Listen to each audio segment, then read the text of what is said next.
भगवती महालक्ष्मी मूलतः भगवान विष्णु की अभिन्न शक्ति हैं और सूर्य एवं उनकी प्रभा तथा अग्नि की दाहिका शक्ति एवं चंद्रमा की चंद्रिका के समान वे उनकी नित्य सहचरी हैं। पुराणों के अनुसार वे पद्मवनवासिनी, सागर तनया और भृगु की पत्नी ख्याति की पुत्री होने से भार्गवी नाम से विख्यात है। इन्हें पद्मा, पद्मालया, श्री, कमला, हरिप्रिया, इंदिरा, रमा, समुद्र तनया, भार्गवी, जलधिजा इत्यादि नामों से भी अभिहित किया गया है। इनके कई शतनाम तथा सहस्त्रनाम स्तोत्र उपलब्ध होते हैं। ये वैष्णवी शक्ति हैं। भगवान विष्णु जब जब अवतीर्ण होते हैं तब तब वे लक्ष्मी, सीता, राधा, रुक्मिणी आदि रूपों में उनके साथ अवतरित होती हैं। महाविष्णु की लीला विलास सहचरी देवी कमला की उपासना वस्तुतः जगदाधार शक्ति की ही उपासना है। इनकी कृपा के अभाव से जीव में ऐश्वर्य का अभाव हो जाता है। विश्वंभर की इन आदि शक्ति की उपासना आगम निगम सभी में समान रूप से प्रचलित है। इनकी गणना तांत्रिक ग्रंथों में 10 महाविद्याओं के अंतर्गत कमलात्मिका नाम से हुई है।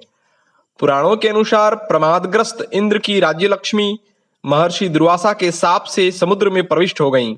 फिर देवताओं की प्रार्थना से जब वे प्रकट हुईं तब उनका सभी देवता ऋषि मुनियों ने अभिषेक किया और उनके अवलोकन मात्र से संपूर्ण विश्व समृद्धिमान तथा सुख शांति से संपन्न हो गया।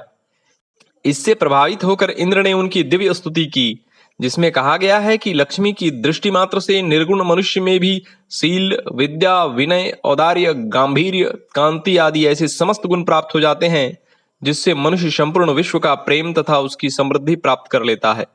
इस प्रकार का व्यक्ति संपूर्ण विश्व का आदर एवं श्रद्धा का पात्र बन जाता है।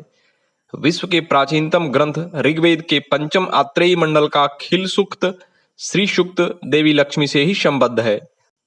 पुराणों तथा रामायण, महाभारत आदि आर्ष ग्रंथों के अनुसार इनके विष्णु पत्नी रूप की सर्वमान्यता है।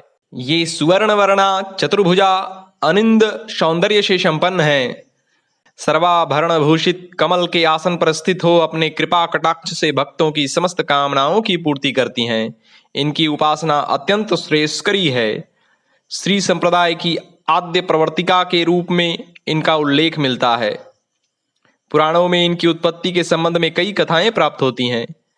ब्रह्मवैवर्त पुराण के अनुसार सृष्टि के पहले रासमंडल में स्थित परमात्मा श्री कृष्ण के मन से एक गौरवर्णा देवी प्रकट हुई जो रत्नमय अलंकारों से अलंकृत थीं। उनके श्री अंगों पर पीतांबर सुशोभित हो रहा था और मुख पर मंद हास्य की छटा थी। वे नवयौवना देवी संपूर्ण ऐश्वर्यों की अधिष्ठात्री तथा फल रूप से संपूर्ण संपत्तियों को प्रदान करने वाली थीं।